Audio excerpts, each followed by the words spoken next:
All right, we're live. So thank you everyone for being here. Thank you to our panelists, and thank you to everyone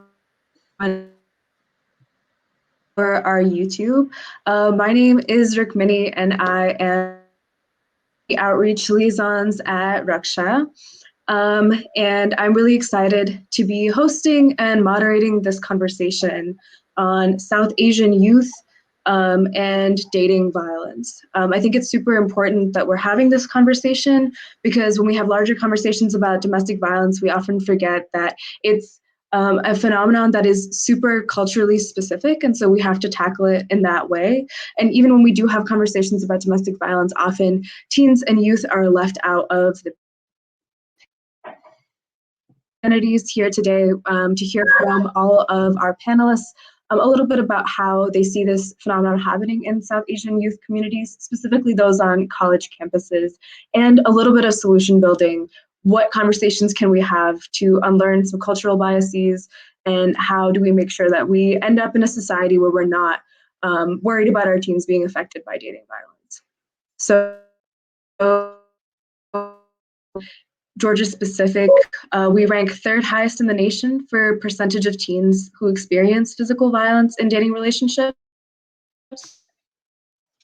highest per capita rate of intimate partner violence, which is why we're really excited to be tackling this issue in this way. Based on StreamYard, so obviously we are streaming live to YouTube and Facebook. So for anyone who is tuning in, feel free to leave us a chat. We'll be able to see those, and our event moderator body will be able to put those up on the screen as we receive them. So if one of our panelists says something that really strikes you, they say something that you hadn't thought about, please let us know in the chat. If you have any as we have our discussions, feel free to place them there.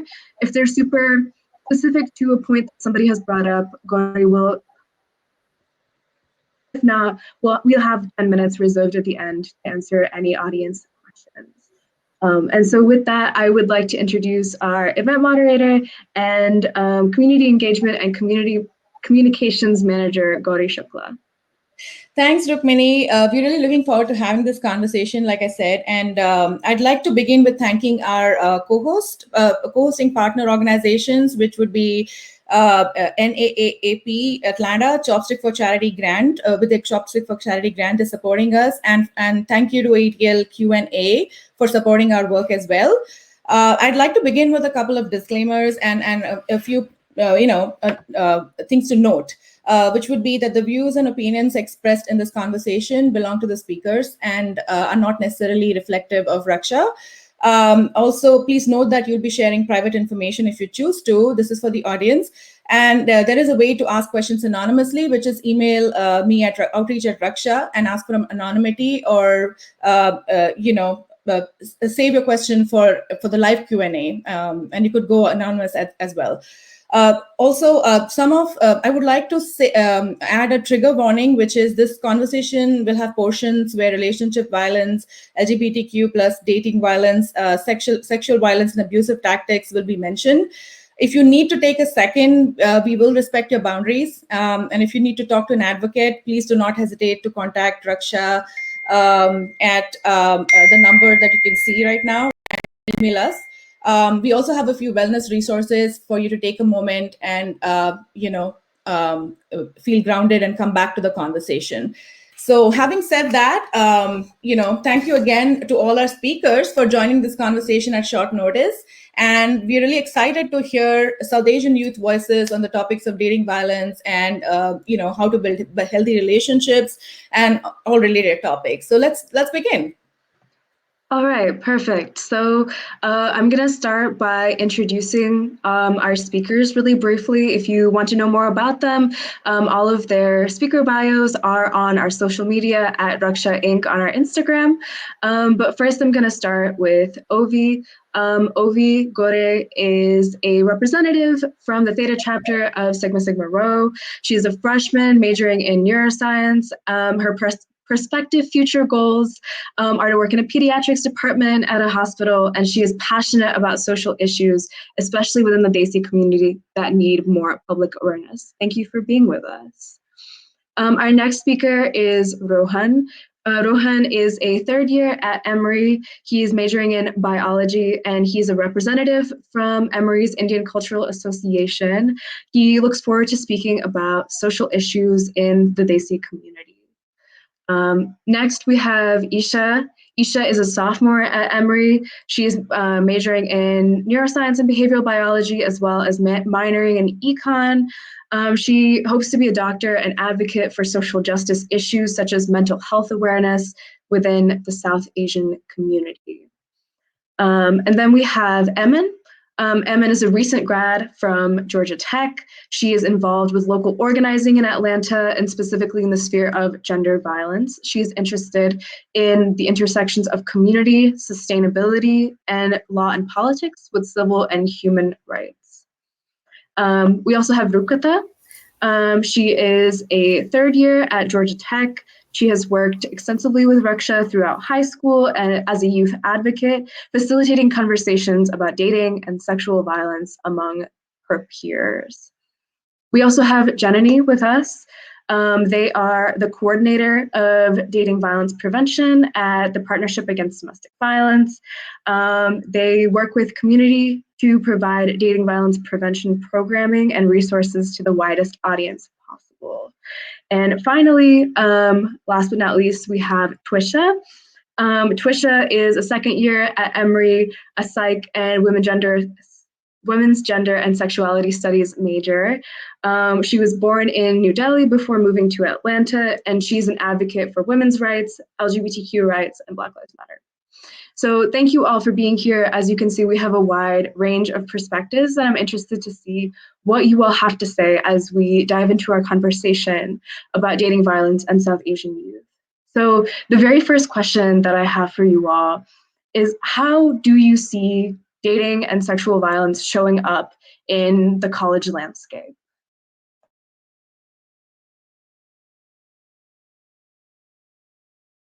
I guess I'll start. So I think the two broadest categories in which I've seen dating sexual violence is first, I don't know if I've seen as much physical as sexual, being forced to like participate in activity that you may not be ready for. And I've also seen a whole lot of mental manipulative, like mentally exhausting sort of tactics and that's a big part of, I think, dating violence and dating abuse that isn't as widely sort of talked about, and it's harder to combat because so many times the things that can make a relationship really good are also what can make them really really bad when you have them in excess. So I think mental exhaustion, being emotionally manipulated into remaining in an unhealthy relationship, I think those are some very important problems that we should look out for, and we should know the warning signs for them. Yeah, absolutely. I kind of want to add on to that. I think I agree with that completely. I think what Twisha said about how we don't really focus on the sort of the mental aspect of dating violence. I think because it's not a tangible type of thing. Obviously, it's in the sense it's not tangible, like domestic abuse, physical abuse, but definitely across every single college and in sort of this lifestyle or this sort of demographic, I think that we always see a lot of dating violence mentally, and it's definitely a conversation that needs to be had, sort of how we can prevent that and raise awareness for it. I completely agree with that, and I also feel like focusing more on like the South Asian community of this like college/high school community, we're not really equipped when we go into college or even high school to deal with the whole emotional aspect of dating violence, because I feel like growing up in a South Asian community, I feel like we have to push more for emotional health. And while it is getting better, I think it's more of a struggle because people don't really recognize it as something that's equally as valid as like the physical health. So I think that emotional abuse is something that's kind of going under the carpet and not really being talked about and not really given respect, in the sense that it's not held to an equal stance as physical abuse, and that really needs to change in like the South Asian community. Yeah, for sure. So I'm hearing all of you. I hear like what Twisha's saying about like the toll that dating violence can take and how sometimes we don't see that. And like what Rohan is saying about like the different types of abuse there are. And same with Ovi talking about like the difference between mental and physical abuse. So how do y'all think that this changes in, or what we see in terms of dating and sexual violence changes when we add in like a South Asian context, specifically South Asian youth? So I think it's also important when we talk about how sexual and dating violence show up in a college context. We talk about how they show up in a lot of our like organizational involvements. Like a lot of the things that constitute our background also are amplified or exacerbated by things like frat culture or things that already exist on college campuses that harbor similar callous attitudes regarding like patriarchy and attitudes towards women. And we know that domestic violence is often a thing in South Asian families, that gets like pushed under the rug, and it's taboo or it's stigmatized. And oftentimes we see these resurface in our own relationships because we're not able to structure constructive conversations about them within our families or within our cultural spaces. So another thing that I've noticed is that dating is also like dating within high school or something outside of like an arranged marriage context, even though that doesn't necessarily continue into our generation as an ideology that we hold. Dating within high school or dating in college or something perceived as early is like stigmatized, and it's seen with disdain in our communities. So before we're even able to have a constructive conversation about consent or what healthy relationships should look like between teenagers and between college students, we chastise people for having relationships in high school or college. So it's definitely something that we need to tackle and beginning to have those conversations about healthy relationships at every age, so we don't continue to see problems that resurface in our own families show up in our relationships like later down the line. If I can add to that, I think there's a lot to do with the models of behavior that we've grown up with, and that's of course influenced by our family and also the media and basically anything that you consume as you're growing and developing and understanding the social world around you. And I think this is a separate issue, but since there's not as much positive representation for South Asian people in the media, you don't really know what a healthy and communicative relationship could look like, even at a young high school, college age. And so young kids around, in their teens and college can fall into the same unhealthy patterns of behavior that they see their parents modeling. And, that could be something that is very specific to a marriage dynamic, which is very different from, a college first, second relationship sort of dynamic, until where you don't exactly know how to leave a relationship, even if you see it going out of control. Because even if you know how to, what exactly is a line between a healthy and unhealthy dynamic, you still just have never seen how to get out of it. So I think that's also a cause for so many young South Asian people being in abusive relationships.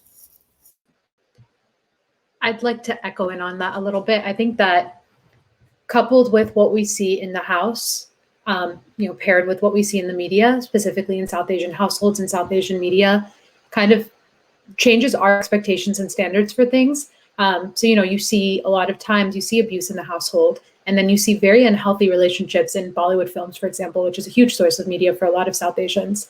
And you see these unhealthy relationships brewing, but then coupled with that is this pressure to, for example, especially for women, right, get married by a certain age, though I think it applies to all genders, get married by a certain age, have kids by a certain age, live this very conventional lifestyle focused around a heterosexual, a heterosexual relationship, and then have the kids, the whole yards kind of thing. And so with that kind of pressure, we're expected to get into that. And there's this constant like underlying pressure that that's what we need. We need to be in a relationship. And so we settle for less sometimes, especially if what we're seeing in media and in our households is already less. Like we're seeing abuse, we're seeing such. And then if we get something that's just a little bit more than that, we think that we have it good, so to say. Although a lot of times that's not healthy either. And then we settle into these relationships, and that can cause a lot of incorrect learning that results in future unhealthy relationships as well. And it's kind of a snowball effect.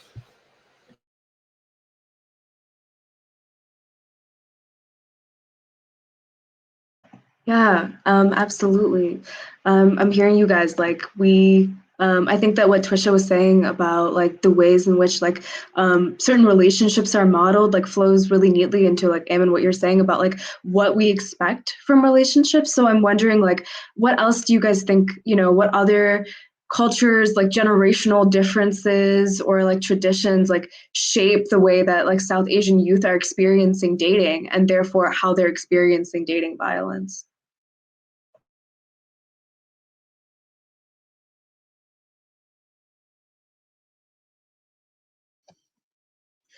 I think one really good thing to know is like, especially for us, for those of us who are growing up like first generation American and have parents who have come here either through immigration or through refugee status. I think something that's really important to also point out is like I hear a lot about like there being a disconnect in the conversations, right? Like very much so as South Asians, and like with our family values and with even like the values that we have in our lives, like a lot of it's very tracked. Like someone said earlier, like, you have to be like married by a certain age, you have to be like having this type of job by a certain age, you have to, if you're going back to school, you have to go back to school by this certain age. And I think like where a lot of, especially like parents and young people get stuck is exactly that cultural context of difference, right? Like when they were our age and growing up, definitely the environments they were in are extremely different in terms of dating and life, like expectations from their parents and things like that. So then now we're like, I see a lot of arguments that happen in my own life or even like with other South Asians that come and talk to me about like arguments they have with their parents about dating. And I think like the biggest thing that like shows through is that like there's such differences and even like the definitions of words like dating violence, like domestic violence, right?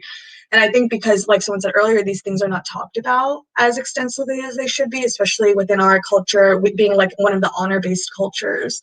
I think that like folks can find a lot more success in kind of dissecting those cultural underpinnings, right? Because yeah, we're all South Asian, but like there are definitely differences in the aspects of the culture as it has not even affected our realities, but also like our development.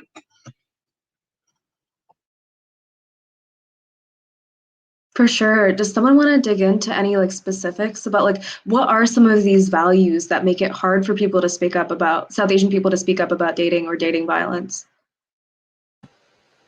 I think one of the ideas is the idea of that family is everything, right? And part of it is that is a very beautiful part of our culture that we're also intertwined and that family is forever and that, blood relationships are forever and the person who you marry is the person that you are going to marry and the expectation is that you will not get a divorce and that it's almost romanticized that you go through everything together through these hardships. And it's also very normalized that like, if you bring up anything, a lot of times our parents or our grandparents will say things along the lines of this happens in every family and kind of shove it under the table. While parts of that are great and it is wonderful to have such a sense of unity with family and have that sense of community, it can be very unhealthy when you are pushing and hiding things and covering up very unhealthy things and having to ignore your mental health and your physical health a lot of times in order to save that family. So a lot of times we see, and then this carries on into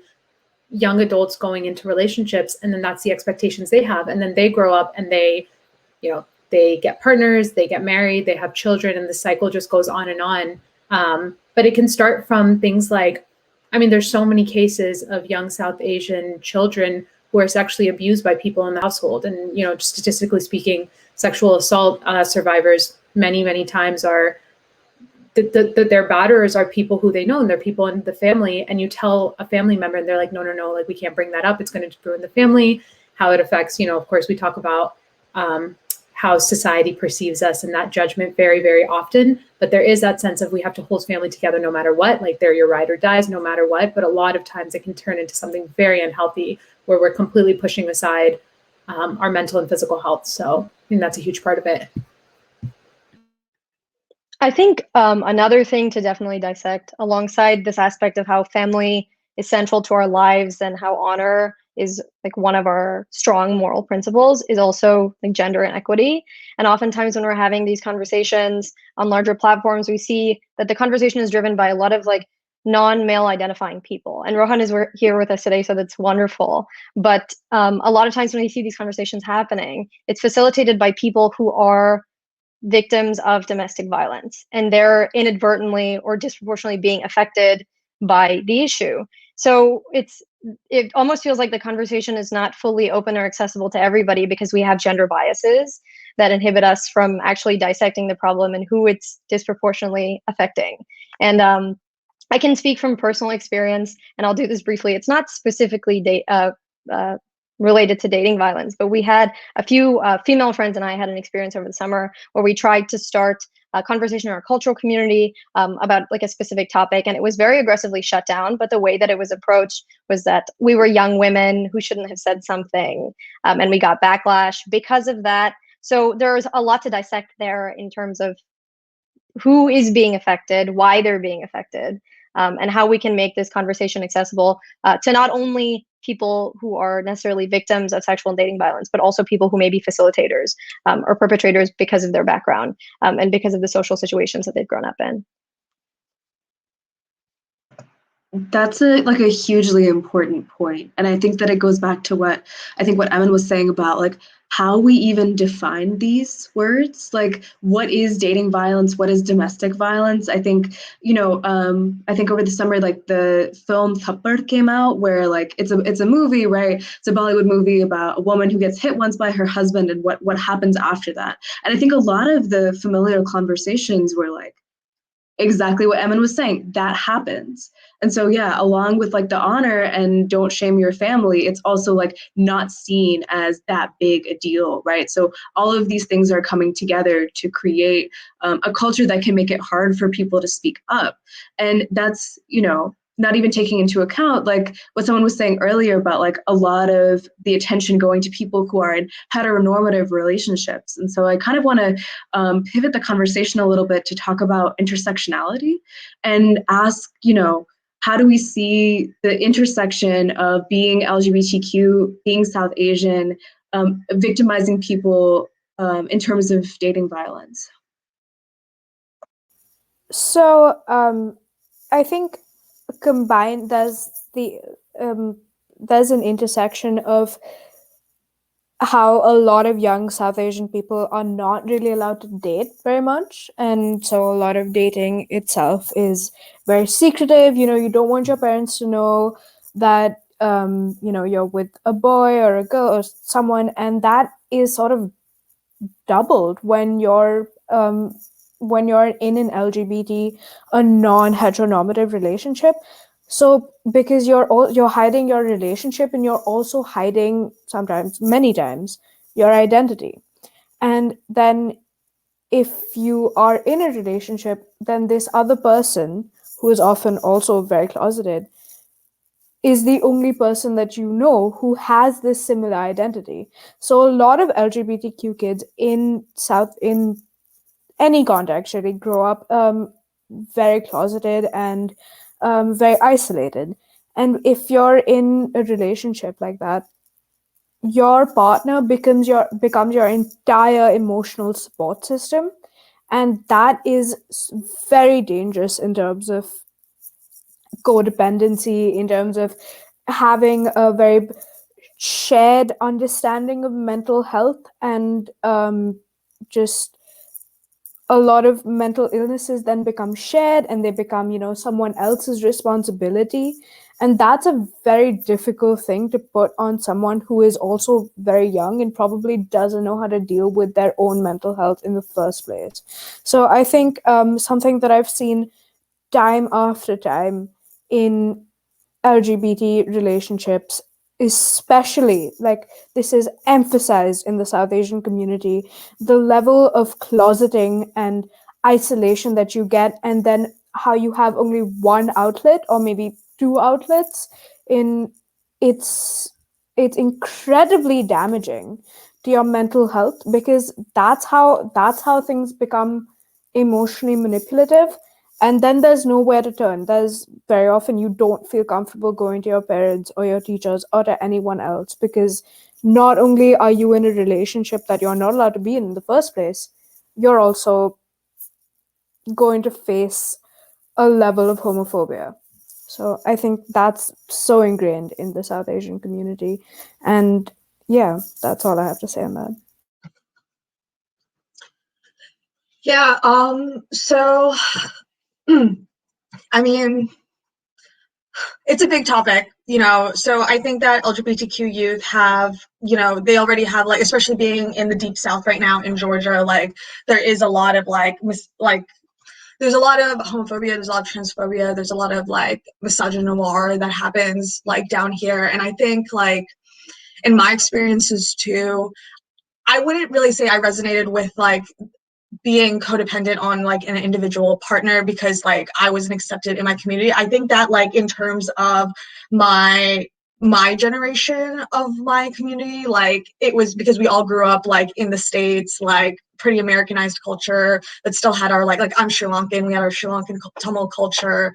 Like, I didn't feel like I didn't have to, like, it wasn't that, like, I was intentionally trying to hide it. I think it was more so, like, it was like we live in such a heteronormative culture being South Asian that, like, I didn't know what it was until I met another person. Like, I remember for the really long time, like, I said that I was cis until I had actually, like, started to meet trans people. But I don't think that, like, those ideas of, like, non-binaryism were not in my head, like, before that. But because, like, we do live in a culture that's very centralized within heteronormative relationships, which also is interesting, right? Because, like, throughout, like, especially, like, the Hindu religion, like, there's so many examples of, like, the presence of non-binaryism or, like, the lack of a gender binary. I mean, like, we give, like, girls, like, male god names, but in, like, different story, that male god might be a female god. And, like, there's so much, like, gender isn't a binary in our religion, but I think, like, within the historical context of, like, what has happened in a lot of our countries, like, especially with colonization, like, there was a lot of, like, that transphobia and homophobia that was normalized. So I think in terms of, like, talking with, like, community and, like, trying to relay those images, like, that experience to, like, parents, like, I think there is that fear, not even just that, like, because I think, like, people who grew up in the South who are gay and, like, feel like they don't have, like, an accepting family, I feel like a lot of the times when I hear those stories, like, it's like, we don't know how you're going to react because, like, we know that, like, you have this culture, but, and, like, that, or this religion, and that gives you kind of, like, this perspective. But I feel like in South Asian cultures, you have that aspect, and then you have the whole extra aspect of the fact that, like, your whole family is the only one that you have that access to that culture. So, like, if your family rejects you, you lose that whole culture. It's not like your culture is also, like, the society that you live in, you know what I mean? So yeah, I think that there's a lot of intersections that happen there that make it really messy, but I think that especially with, like, being supportive to South Asian LGBTQ people, I think a lot of it comes to, like, finding solace in, like, the fact that, like, our culture does accept us, right? Even if the political institutions that our cultures have now, like, don't, like, our culture is one that does accept us, and it is written into, like, our texts and our history and things like that. So yeah, it's weird, but it's also kind of cool. Yeah, absolutely. I mean, when we think about the ways in which certain modes of thinking, especially like modes of thinking that are anti-homosexuality, anti-trans people have been kind of imposed on us instead of things that come organically from our culture. It can be kind of stunning to realize like how far we've come from like the place that we were before those views were imposed. And so I think that leads me into a different part of our conversation, which is that, you know, we've identified some of the things in like being South Asian that can make it hard to speak up about dating violence. We've identified some things that leave people vulnerable to dating violence. How do we use our identity, or how do we use these spaces to solution build?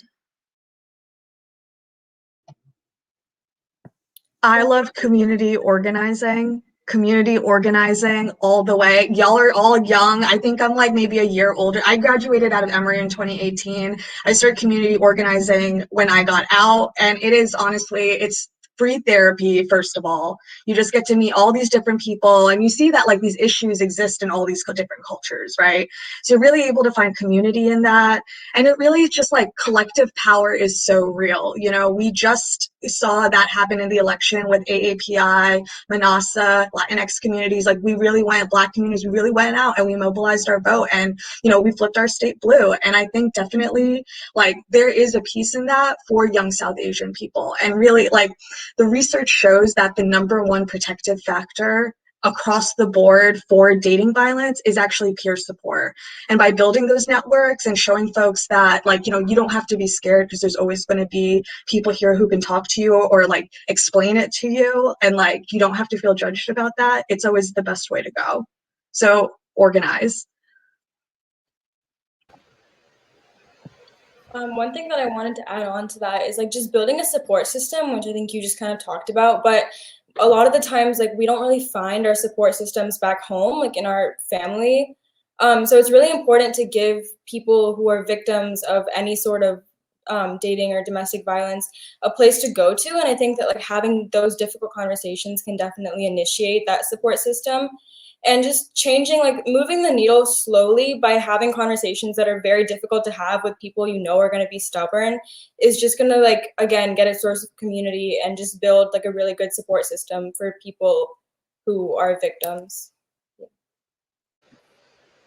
I wanted to jump in on the local piece. So I think Jen just touched based on this. I mean, it's such a good point that, especially if you're not comfortable or are not safe to speak up in your own home, start with your local community. I think that that's so huge, and you will find someone, right? Even if you live in South Georgia, like this, in a random small little town in Georgia, you can reach out. That outreach part is so important. You can find someone who resonates with what you're saying, who's there to support you, who's an ally. But I do think if you have the ability to, if it's something that's within your realm, and if you'll be safe doing so, having those conversations literally like right within your home and starting off. I mean, it's saying starting off small, but I think it's one of like the biggest pieces is so critical. Like personally for me, my relationship with my mom has changed so much, and her thinking and mine has changed a lot. And I think that there can be a lot of bitterness between our generation and our, like, you know, our parents' generation or our grandparents' generation, et cetera, et cetera. But a lot of times we have to also realize that they don't know, they haven't been exposed to all of this. A lot of the media that we're kind of lucky to be exposed to, and some of the lingo that we're able to just kind of say and believe in and be empowered with, is something that they're not used to, and is a lot of times not even in their mother tongue. And what they're shown in media is very different. So if we constantly have those conversations, and, you know, it can be like, if your method is to like kick the door wide open, go for it. But it can also be to like slowly push the door open more and more and have conversations. And I like to say it like my mom says, that I just like kept on pushing her buttons until she, you know, just got more and more open-minded. And granted, not everyone has that privilege. And I think a lot of times it can result in more isolation potentially. But if you think you have the comfort level to do that, gosh, starting off with even your parents, with your siblings is huge, to start breaking through some of the like stigma behind ruining potential family lines, or breaking into shame, speaking up as a young person or as a woman or as a, you know, so I think that's really critical. Yeah, I actually totally agree with that. That was like exactly what I was thinking of. I think that obviously to your comfort level, but I think the most immediate support system that you can have is like right in the comfort of your own home. So I think, you know, if you're able to, I think making the effort to educate your parents, just on sort of, and kind of, you know, explain to them sort of the implications of like, you know, what you're going through, regardless of whether they believe or what they think about certain ideas, or they're not open to it. I think explaining sort of the implications of like, you know, what you are going through is definitely very, very valuable. And I think that can definitely, you know, help break open the door to sort of help your parents understand sort of like these issues. Yeah, thank you all for that. I think that one way that maybe, like, you know, at least for me, has been a way to kind of combat the language or like the term barrier is just giving examples. So, for instance, with me, like with my dad, like he at first, you know, didn't understand like what I go through, like as a woman, you know, like being harassed, like out on the street or if I'm getting coffee. And so I like just made a point of every time it happened to me, I would tell him about it. And every time I told him about it, he was like, wow, this happens really often. Like, this is a systemic issue. And so sometimes when we say things like it's a systemic issue, that doesn't really have that much resonance, especially like, as Aiman was saying, if there's a language barrier there. So I think that that's really important, like what everyone is saying about building community. I want to ask, you know, kind of thinking about what Jenny was saying about organizing, like, how do you feel like conversations like these or like movements among South Asian youth, like how do we educate our peers? Like, what do you think that could look like? So I love that. I think Jen and Ovi and Aiman talked about this earlier, but the beauty of collectivism in our culture and the fact that so many specific South Asian groups, especially in the Metro Atlanta area, they have large communities already, so we can tap into those communities if we need an ally. Like I actually tapped into Raksha because the executive director, Aparna, she's actually part of the Bengali community. So I was able to connect with her to learn more about these things and resonate. But one of the takeaways or one of the setbacks of our collectivist culture is also this this ingrained idea of honor and what people will think of us if we say something. So I think we really need to focus on deconstructing how maybe the generations before us approach the way we live our lives with judgment. And frankly, I think the only way to do that is through open conversations and kind of discussing how our experiences as teenagers and as a multicultural teenagers in the United States or college students in the United States differ from their experiences while growing up. I mean, like, though they were in our shoes at some point, our experiences simply don't resonate with theirs because we grew up socialized in entirely different ways. So yeah, trying to deconstruct and approach this mindset of like, what will people think of us, instead of that, thinking about collective community building and how we can support each other, especially as people of color in the United States, because this issue is obviously not just specific to us, but we know multiple forms of discrimination and oppression, especially relating to dating violence and domestic violence. They're interconnected with other forms of oppression and discrimination as well. So if we can learn to approach these issues with more of like a constructive community building mindset, that we can figure out how to support each other instead of inadvertently tearing each other down.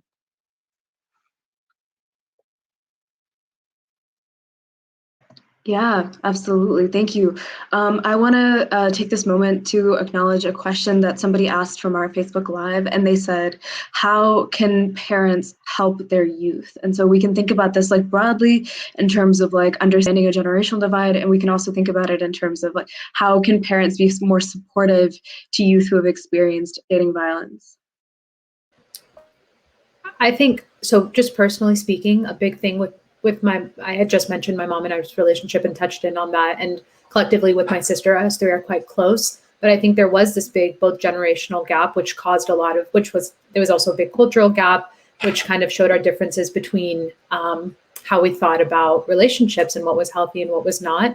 And I think to directly answer that question, a huge part of it is kind of accepting what your kids want to do, especially once you think they're old enough to, allowing them to kind of run through those mistakes, being supportive and telling them that, like, if your child comes up to you and says, I don't think this is okay, agreeing to that and not letting them tolerate anything that they shouldn't, right? So I think like from a personal anecdote, if when I was not in a very healthy relationship at one point, I told my mom about it. At first she was like, no, you should just keep pushing forward. And I was put in the mindset of like, okay, I have to make this work. And part of the pressure was coming for that. And now it's very much like, if I tell my mom, I'm like, I don't even know if I want to get married. She's like, yeah, okay. And that, it just like, it takes off so much pressure from your shoulders. And then you start to realize that that is not the only world that's out there, and you will tolerate less because you deserve more. And there's no someone who you really love and who you really respect doesn't have that on like that burden on you as well. And it removes so much pressure. So I think that's a huge part of how parents can be allies. And part of it comes from having open communication as children or as members of the family. On the topic of open communication, I also think that it's exceptionally important for parents to start broaching these topics with their kids. Like, I know I can tell you so many people who have never had sex talk with their parents, or their parents have never talked to them about consent. And I think that that is so important, because a child may not want to go to their parents and be like, hey, I might have sex soon and I don't know what a condom is. You as a child, it's difficult to say that, but if a parent broaches that topic in a healthy and productive manner, then your kid knows that they can come to you for anything as they grow older. Then that way you're not keeping secrets from your parents. And that, I think, that is one of the most important things that a parent can do, is to facilitate that open and honest communication with their child. Yeah, I would definitely say, like I was saying earlier, like have conversations about definitions. Like you can't have any sort of productive conversation if you guys are coming off completely different bases off when something is. And then the other thing I wanted to say is just, it's okay if your kid comes out. Like, it's okay if your kid is gay. It's okay if your kid is trans or non-binary or lesbian or bi or whatever. Like, it's cool. And like, I promise, like, if you are scared because it's so unfamiliar to you, it's probably also unfamiliar to your kid. And like, this is something that y'all can grow together to like learn more about and become more of a part of that community. So don't ever get scared if your kid says that they're not straight or they're not the gender that they were identified as at birth. It's going to be okay.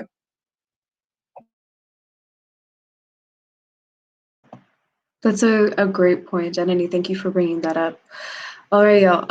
I think kind of pivoting towards some of our last questions here, I'm wondering if some of y'all could talk about like what are the most important parts of healthy relationships? How do you see that happen? Like, could you identify some of those? And then also maybe connecting it to this month's teen dating violence awareness theme, which is knowing your worth.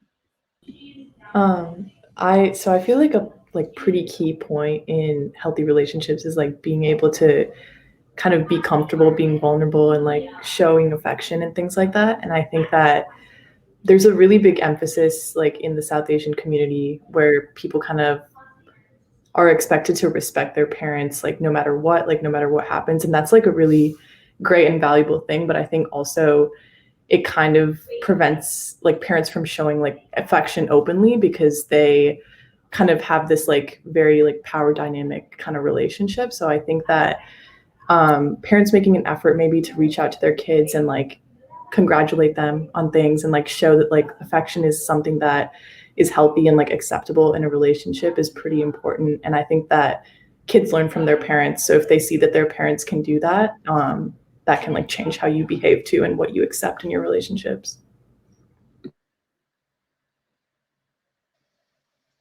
So I think Twisha mentioned this earlier, but it's so important that consent is taught at every single age in order to facilitate the development of all kinds of like healthy relationships, like all across the board.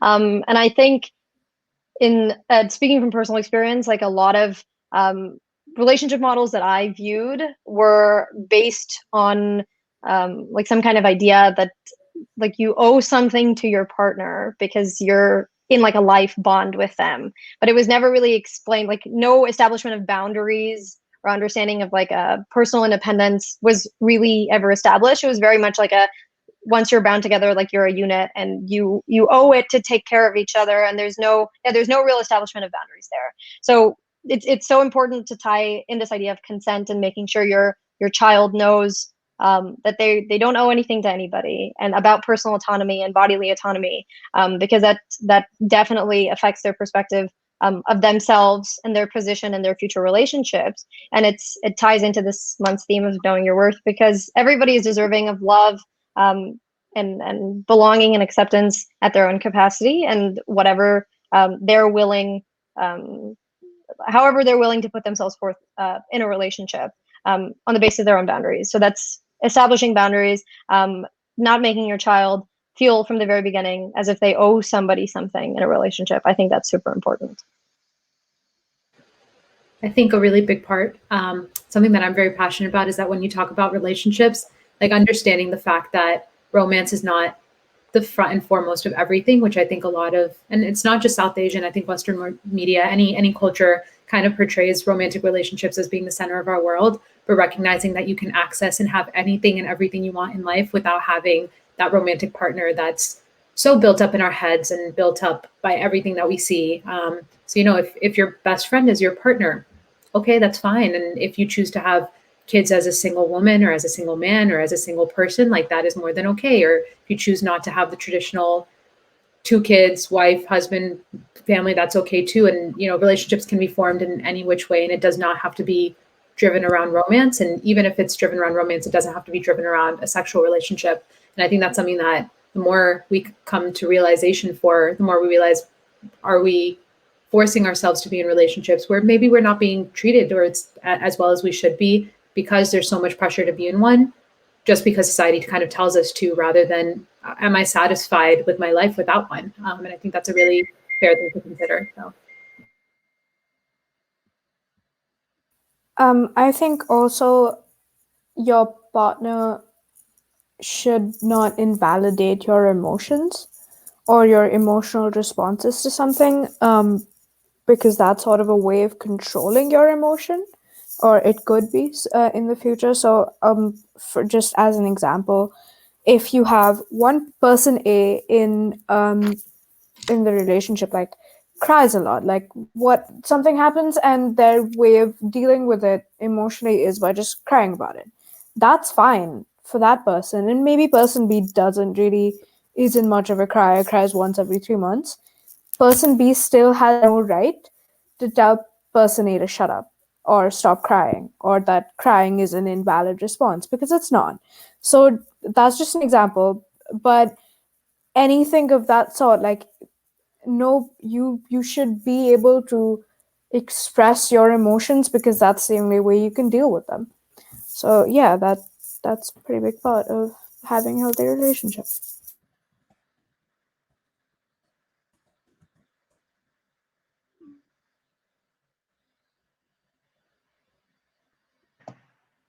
All right, y'all. Does anybody else want to chime in about the Know Your Worth theme for this month?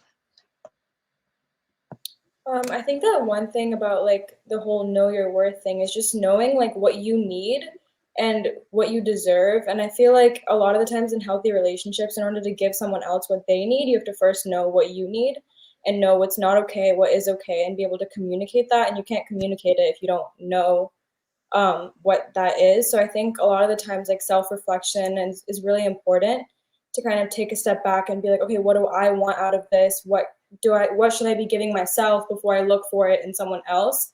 And I feel like when we find deficits in ourselves, we try and look for them in other people. And that's when like codependency and just like unhealthy relationships start to stem, is when you stop looking inward and look outward. And I feel like knowing your worth starts from just taking a step back and just knowing who you are and what you need before trying to be with someone else. Yeah, and like obviously the relationship is, two people, and you need to put in like equal effort, but at the same time, like you have to reflect on yourself and say, am I happy? Am I enjoying this? Is there something that could be improved? So while you want to put, you want to care for the other person, at the end of the day, like you have to care for yourself, first and foremost, and you have to be happy. And if you're not happy, then obviously, something has to change. I think that that's a wonderful note on which to wrap up our conversation. So thank you to all of our panelists for thinking so carefully about these questions and being in conversation with each other on this topic. It's so necessary, and I hope that some of the dialogue that we started here tonight, we can take that into our own communities and continue to support each other in what Jenny said is community organizing, because I think that there's a lot of power in that. There's a lot of power in mobilizing who we are as South Asian American youth, and using that to build better futures for ourselves and for the people who come after us. And thank you to everyone who has tuned in live. We appreciate all the comments that we received, and we hope that we were able to get to everyone's questions. Just a reminder that the video of this conversation will be available on YouTube, and we will also be posting it to our Instagram TV. We can follow us at Raksha Inc. And if you are interested in this event and more events like it, please do keep up with our social media so that we can invite you to more events like this. And thank you, of course, to our partners who helped make this event possible. Thank you, everybody. I just wanted to chime in and say that if we could take this conversation forward and build a resource list for parents to, handle, communication issues. What is coming to me from this conversation is we probably can work together towards creating a list of sorts, because one of the questions that we received, two actually, was how do parents handle this, right? I mean, how can parents change their way of communication?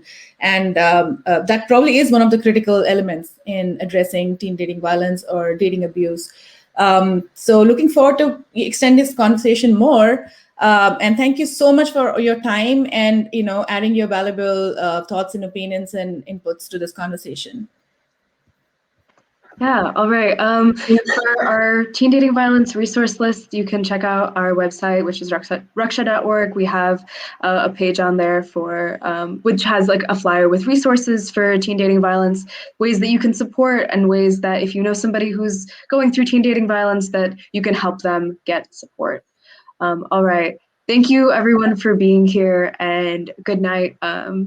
Yeah. Thank you. Thank you.